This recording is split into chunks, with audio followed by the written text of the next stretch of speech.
This is the Fearless Pricing Podcast, where we meet and talk about real-life pricing experience.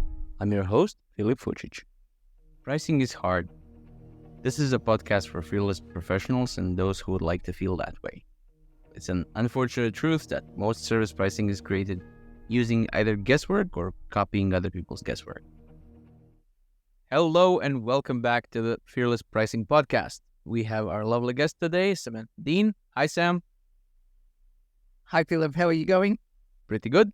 Sam and I collaborated for a long time now, and I'm excited to hear what you have prepared for us today.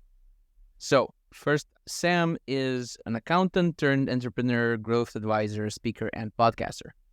She works with hundreds of aspirational, driven, expert-based business leaders in a career that spans 3 decades. Highly educated men and women who got into personal expert businesses to help people with their valuable knowledge. Unfortunately, like Sam experienced herself, this comes at a great personal cost. The cause being the broadening gap between the expert's personal aspirations and what they want to bring into the world, and what the archaic systems and rules they play in allow them to deliver. It's this gap that Sam has dedicated her career to helping people close. Through her business, called Blueprint HQ, she designs programs that bring the human, internal, and external skills that just aren't taught with business skills to double the income of expert businesses without burnout and have some fun along the way. Sam, welcome to the show. Thank you so much. It's super exciting to be here. Cool. So tell us your story. Well, my story is that there's one specific one that I think scared me enough to change the behavior, but it is certainly a story that everybody who's any kind of expert knows very well. And that's the fact that, you're doing a job, you think you know what the client wants. And because we mention archaic systems, well, the most archaic system, and one of the big things that I think causes burnout a lot, is the hours for dollar mindset. And also it's reactive pricing. You kind of set a price or charge after the fact. So there's no clarity in that. And that's been very much the system, since the early 1850s in accounting in particular. It's kind of been accepted. And I think I'm not really sure why, because they thought it's the only way that you can charge, because who says an hour of my time is worth X, Y, Z? And then the problem with that, of course, is that you get to the end and you charge an amount and usually just send it out. And people go, well, I wasn't expecting that. If it's just a straight compliance issue, yes, they were. But if it's something that they quickly asked you about and you kind of just did it, or that you did say you're going to do and it took longer than expected, or whatever that is. So for mine, it was like $5,000 or $6,000 Australian, and this is about 15 years ago, so it was a significant amount of money. And then you send it out and you get the call and say, well, I wouldn't have done it if I knew it was going to cost that much. So very much that was one of my mistakes. And I thought, well, how can I start moving around that when that's the way we do things? And how do I actually price something that I don't know how long it's going to take? And it transpires that you've really got to shift that mindset pretty hard, and also have a lot of scoping, actual get the client very much aware of it right up front. And there's all sorts of techniques that you can do, particularly in the hour, things that do have a longer life to it. We can say, well, I would expect this to cost X, Y, Z if it's going to cost more. And we learn all those techniques. But, that was very much a scary thing for me to happen. That even if the client does end up paying, you are having conversations and you risk them not paying. So you'd much rather have that conversation up front when they say, no, I wouldn't pay that. And then you just don't do the work. So it's quite good. And I know you've had a lot of experience with that as well. It surprises me. It's still conversations that we're having in 23. I don't think it's about 23. So it's about systems for sure. It's about expectations. Yeah. And I mean, we've all been there as clients as well. I don't know many people who never got a surprise when opening the bill from a vet or from a car mechanic, right? And the logic was the same. Okay, I guess I have to pay it, but I'm absolutely not thrilled, because if I had expected this, I would have said it was not such a big deal. So it's about communication for sure. And yes, of course, I had such experiences a long time ago now, 15 years ago or more. I started making money first by making business plans. And business plans can get complicated, right? On the surface, it all looks the same. There was a huge table with 40 tabs speaking to each other. And yeah, I charged up quite a lot of hours, and the client wasn't what he wanted. What he wanted was a ballpark idea. Is this a good idea or not? And what I did was not required for this. However, I wanted to do a good job, so I did all of the things which I knew how to do, whether he actually needed them or not. I absolutely could have realized that if I asked, but I didn't. And after a while, it becomes a game of chicken, because when do you say it, right? When do you bring it up? And I think it's not just about pricing. I think it's about fear. And I think it's a different expectation. You've got to ask people, no matter what does done look like for you? And what does good job mean? Like for us professionals, good job for us is a completely different outcome or input than most clients. And a good job for a lot of people like that guy is, I just really want to be able to understand what a ballpark thing is and if this is a good idea. And if we're working with, I particularly do a lot of training with accountants. And most clients, all they really want to do is actually understand their account. And they really don't care if it's deductible, whether the expenses actually sit, or don't spend days reconciling a bank that's only slightly out, or the taxes or whatever that is. Find out what your client expects and then deliver to it if you want to, or don't deliver to it. Don't have the client if you don't want to. If you've got, most clients don't really care. Now, some do, and they value that. So you need to know that. So some of them, you really have to have massive attention to detail and get all your anal retentive skills out. But most clients are not so much like that, generally. What they actually want, and it's a big gap, is they actually want to understand their numbers. They actually understand why they're paying tax, rather than having a very good show of how you calculated it. Yes. Nobody cares how the sausage was made, right? Everyone cares how you get there, but they need to know why, and why it should be important to them. Most people don't think it's important to them, but if you can't get your services important to people, it's always going to be a great purchase. And tax, for instance, and I think it's the same all year, is really important because A, without it, most countries can't operate. And secondly, if you don't do it, you go to jail. There's a really good reason to make it important. And that's a good reason. Yeah. And point that out to clients. Say, I don't do this because I like filling out forms. I do this so my clients feel safe at night and they don't go to jail. So really, you've got to have both. And then pricing is just the result of that. I think so many people look at the pricing thing first. But no, just go and find out what's important to your clients. If you can link it to what you do, pricing becomes so much easier. That's absolutely true. There's completely different types of motivation in clients. Some people are in a hurry. Some people are out for a bargain. So that feeling they achieved the bargain. Some people want to do things right, even if they don't look right. Some people want things to look powerful, to look right, even if they're not. So you can have some clients getting big accounting firms to battle it out. So don't solve it. Keep the battle going. I've been in conversations, like in a movie, hit the engineer on the knee, so he stops talking because he was driving the client away. He was completely right. Don't get me wrong. He was 100% right. He was talking about public streetlights, how quickly you can change a faulty smart light bulb. And the buyer was a politician. He didn't care. Somebody else heard this, and that you can do this, it was a small town, in half an hour. That would be bad for him. Now, what he wanted was everybody expecting this to be doable in 36 hours. Because by then, everybody would notice that the light bulb is out, and then somebody exchange it, and then he gets votes. If light bulb is changed in half an hour, nobody would notice, and people would say, you're not doing anything. So the motivation of the buyer had nothing to do with what is technically possible. They were not searching for the most perfect solution, technical sense. Why are they even interested in having an expert do that, right? And I think it makes you more efficient too. So when you actually go and do the job, you don't have to spend any kind of worry going. And that's where you get that concern and you wake up at 3 o'clock in the morning. If you're saying, well, that's what done looks like to them and they like it.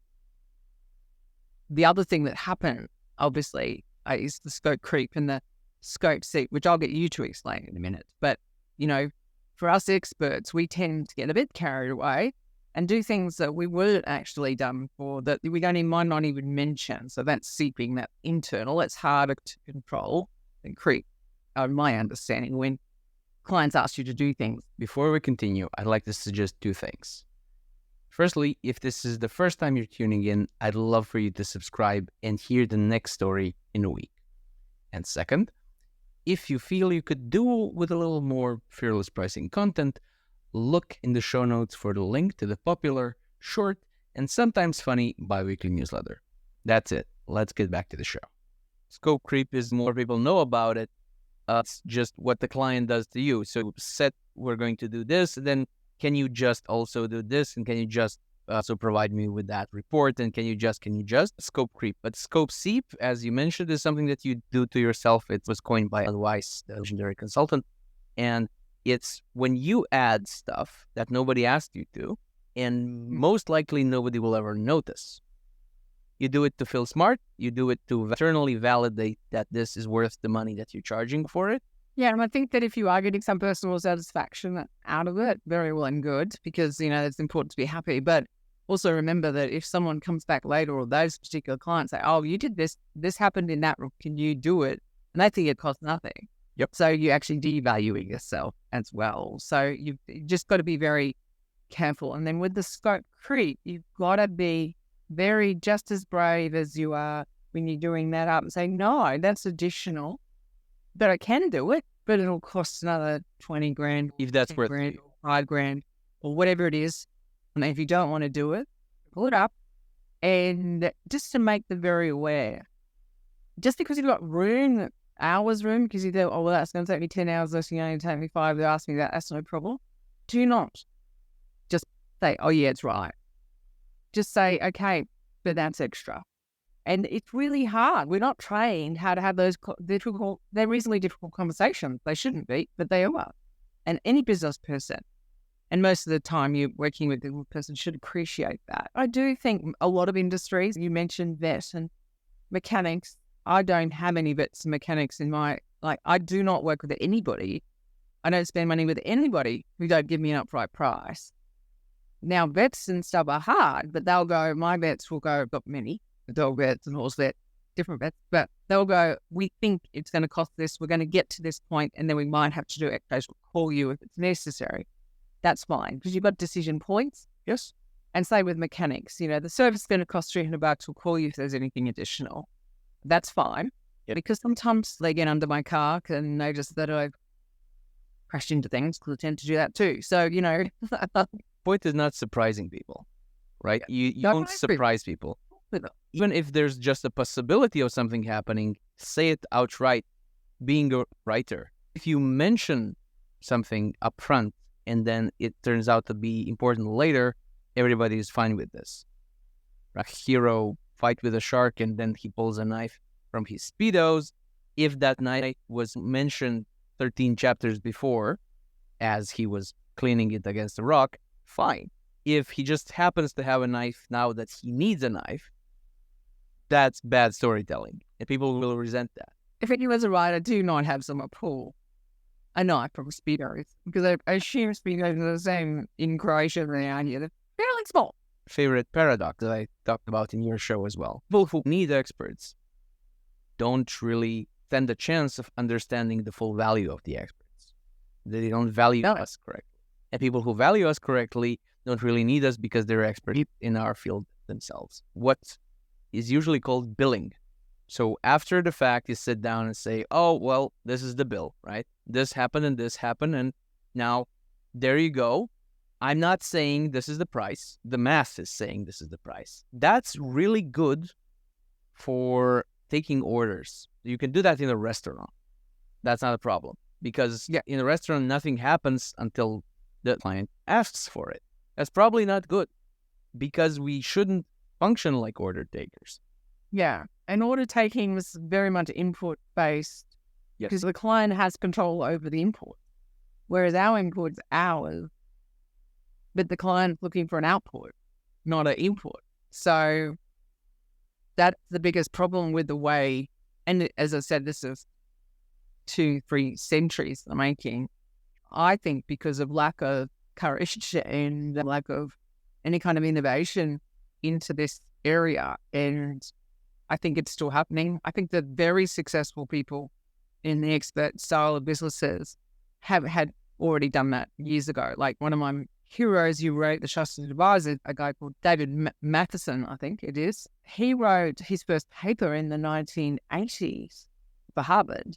And then he wrote that book in 2002. It makes me cry sometimes that I go back and read that book and I'm still banging on about very similar things. He also says exactly the same thing back then, 20, 30 years ago. So it's that exact restaurant thing. If people are paying for inputs, they have to control the inputs. If you're at a restaurant, you know how much a plate of chips costs, you know how much this, that, and the other. If you can't add it to the head, that's fine. Or if you're going to the hotel and you don't have a heart attack, the minibar prices, every time you take one out, how much it is, how much the rooms are. However, when it's services, that's not the case. They're not controlling the inputs because you could have inefficient people, you could have better systems, you could have whatever. And basically, from a client's perspective, they're getting the same thing at the end, which is tax return or business plans or whatever that is. So quite rightly, they say, why is it different? Your situation is different. Why is my situation different? Anyone else? If you can explain all that and you can link it back to them and they can understand that and you spend that time up front, and it takes time to make money to do that, then you're there because you're then letting them understand what the inputs are and why they're there, as opposed to straight input cost deep, which is when the client. And the point is also that our clients know what they want, but they don't always know what they need. So, yes, okay, I want to not pay taxes, right? I know what I want. What exact things need to be done? What tasks need to be done in order to achieve this? People want to be great advisors. A great advisor can take what somebody wants, so somebody needs, and turn it in to something they want. No one's going to pay money or pay it willingly if they don't want something. And that's why I went back and I talked about tax. Well, do you want to go to jail? No. Okay, well, no one wants to pay tax. Like, no one. I do actually want to pay lots of tax because that means I'm making lots of money. But you still want to be paying, and you still want to know that you're paying the right amount. You're still just paying because you made lots of money.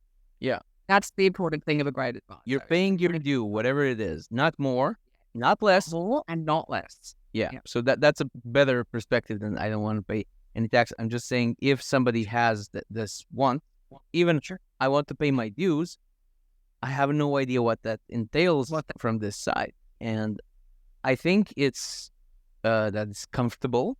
It's comfortable to depend on the stuff that is easily countable, right? Hours are easily countable.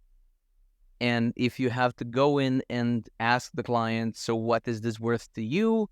That's a potential conflicting situation, although I don't think it's as bad. Yeah, I did that, but after I pitched, like after I've said the same, and now I'd go, oh, that seems hot. So what would it be worth for you to? And then I would hook that back. Well, what is it worth to you to make sure that you're paying your dues, you're doing it safely, you're doing it on time, and you're doing whatever. You listen to what they want, and then they'll go, oh, okay, well, I don't think it's worth 10 grand. And you go, fine. Someone else? That's okay. That's okay. You work out. That's fine because you've sorted it at that point, not when they say, well, I'm going to be paid 10 when you charge 20. Yeah. And if that sounds intimidating, so to go into every client situation and find out what it's worth to them, you can always do what you do now and what I do now, which is a preset, a pre-boxed, a productized service that has its price. Basically, no matter if somebody wants something custom, that's completely different. But normally it has one price and that's it. So can you talk about how do you do it now? How do you get to a price of a productized product? Yeah, so I have two steps. I don't do tax and everything anymore, but I do help accounting firms get a very similar product in. Basically, sit down with someone, you assess them, it's free, 20 minutes. Do you want to work with them? Do they want to work with you? Do they have an actual problem you can solve? Which is fairly important. Because sometimes you don't. Like if you get somebody who wants to pay no tax and they make $1 million, you can't solve that problem. You just can't. I can go and find some dodge person who's getting sued. Off you go. There's plenty of it. And he's like, well, let's get this right. Let's have a goal, sit down, spend a couple of hours together, see what really success looks like to you in whatever you're doing. For me, obviously improving business and from a personal aspect, where you are now, and then what the steps might be. And then that's like a try before you buy. It's a set price, depending on the size of the business. It's always scoping, but it's all that stuff I was talking about before. But it's very valuable for the clients as well, because then at least they've got a plan of action and they've answered questions they've never answered before. And then you can take that, you can then put your programs around that, and then you can price. I just like to have very clear outcomes, because coaching and that sort of stuff is too loose end. And people do like a deadline. They do like to know, if I work on for this 6 months and I do the work, I can expect to get to this point, rather than, I've coached with other people and I've done this myself as a coach, kind of just picking up stuff and your scope seeping and creeping all over the place. That then gives you a box. And also, if you do have other services, like they don't understand and they've got dirty data and stuff, you can really get to know them better. And then if you want, you can credit that against the bigger one, or you can just go forward. So the worst case scenario, they get something of value and they've paid for it already. They've seen your style. You know them a lot better and they know you. And then I never really find a pricing problem after that. Mm-hmm. Not everyone goes for it because it's a little different. But if you're an expert, you really need to understand what success looks like for your client. Then you need them to be able to spend the time and put the thoughts and the processes there and get them to come up with that your success and their success is somewhat aligned at some point. And you need to have a very clear understanding where they are now.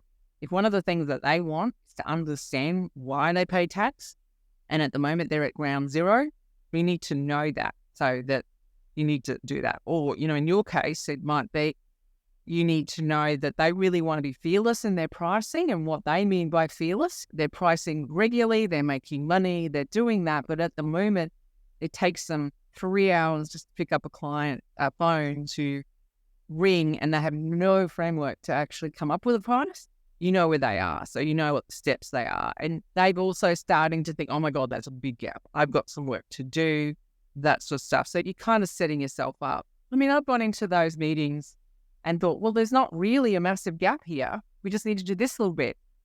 Probably done myself and work, which is great. It's a powerful feeling. Yeah, and there's nothing worse than milking. Like, just no, thank you very much. Because then it takes up space for everybody. It stops the potential of the client. I usually say to clients, the way I plan on making a lot of money from you is not charging you. It's getting the recommendations from you, because you're going to be very happy with what we do with your price. And then you're going to talk about that genuinely to people, not because you have to, because you're happy with this. And this is how I then don't have to go and reach those people myself. And this is how I make money.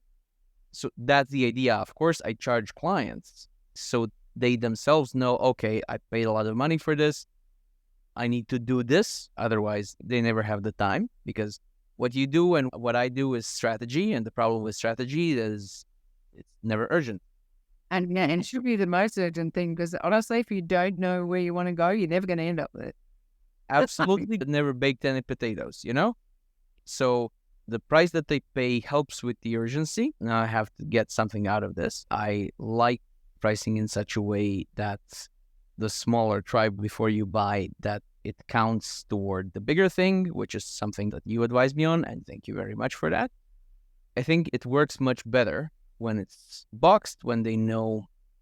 I don't know if you had this experience, but I've been charging by the hour for years first few years, I charged by the hour. And I found out that if the average client who pays by the hour pays about $4,500, people would much rather pay $5,000 to be sure that they're only paying $5,000 than, we'll go by the hour, it's going to be around $4,000. No.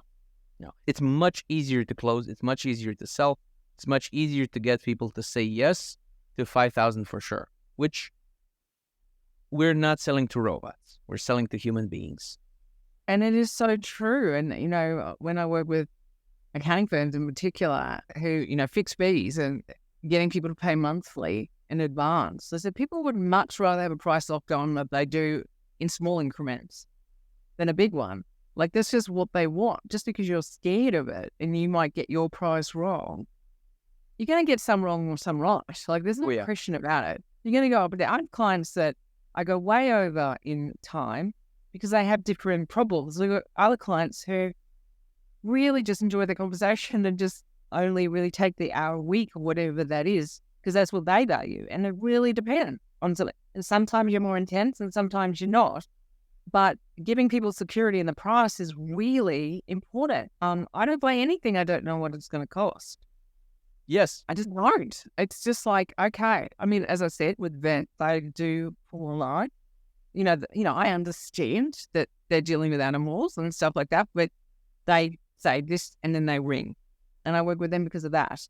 We've got to get over our profit and loss thing on it as well. You should definitely know how long things take on average. Yes. And, someone said to me the other day, a client said, why don't I just charge you hourly? And I said, well, first of all, don't do it. And second of all, it's $500. And she said, why are you worth $500 an hour? And I said, because that's my charge. Like, that's what I do. I said, I'm not saying I'm worth $500 an hour. I'm just saying that's what I do. And that's how I quote and stuff. Sometimes I can do more in an hour for somebody and I'll charge $2,000 because what they paid for was a result that we got that plan done.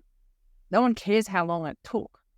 So it's interesting that you'll get clients who still are stuck in their own hour for dollar, even if they're not from an hour for dollar industry. So just never discount yourself down to an hourly rate anyhow, except from a costing point of view. Obviously, always know that's different. What it costs, because at the service firms, the biggest cost is human input. Yeah. And it's only really the only way to measure it. But we've got firms who don't measure it now. Basically, they say, this is how much work we've got done, need to get done. And these are the invoices that need to get done here, here, and here. Take as long as you want or as little time as you want. Here's the standard. And off you go. And we'll find that people will really that employees some will get it done really quickly in some way.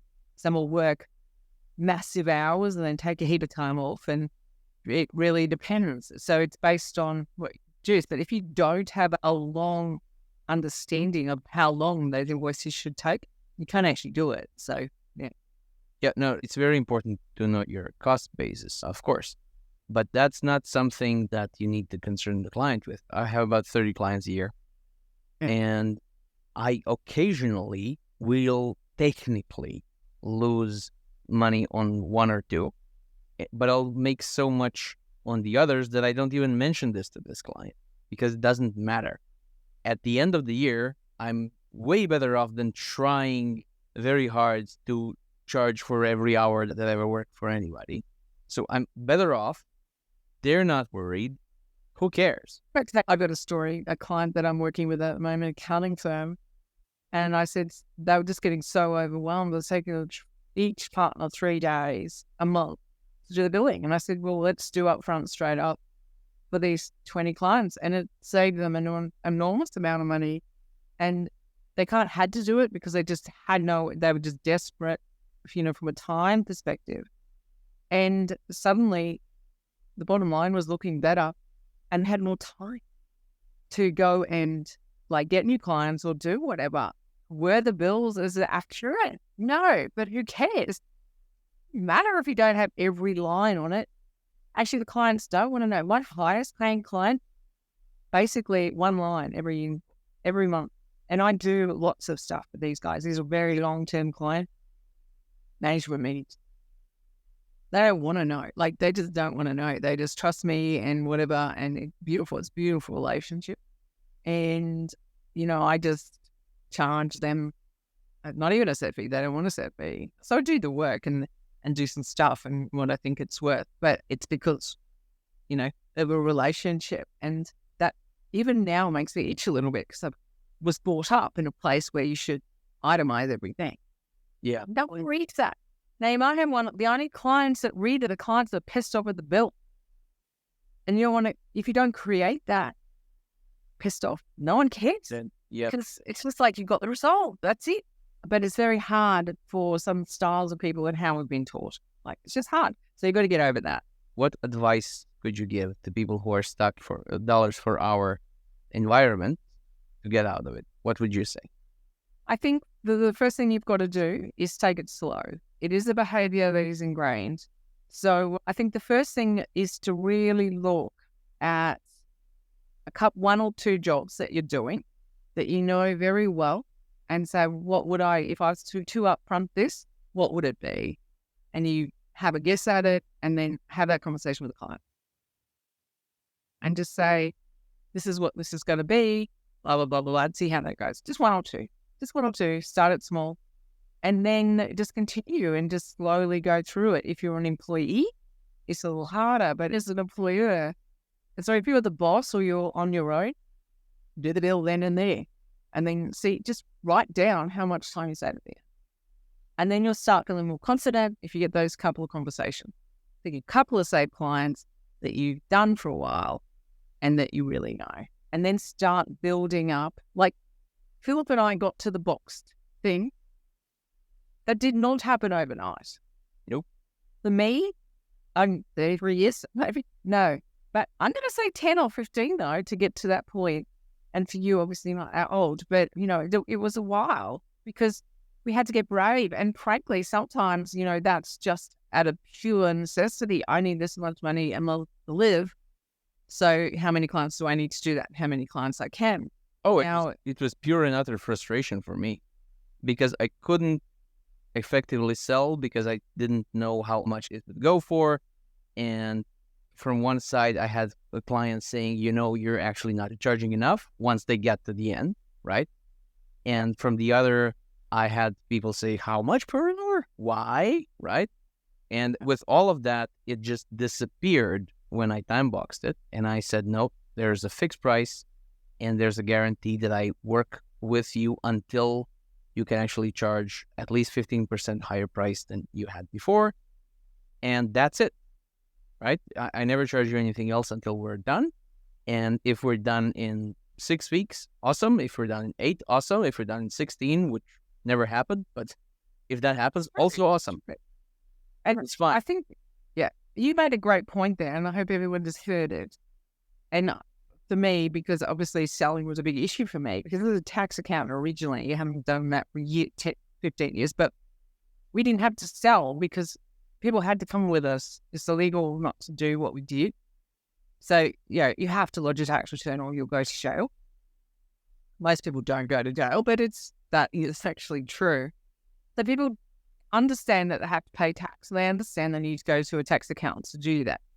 So there's no education, and it's kind of a very focused market. And that's how we got away with the hours of dollars, change our behavior. When I shifted to advisory, which people don't have to do, and you have to connect to a want, I had to learn how to sell, and I didn't know how to sell. Cannot sell if you don't have a defined outcome and a defined price. Everyone says, and I just had absolutely aha when you said that. That's why people, particularly experts, find it difficult to sell. Because what are you selling? That's the problem.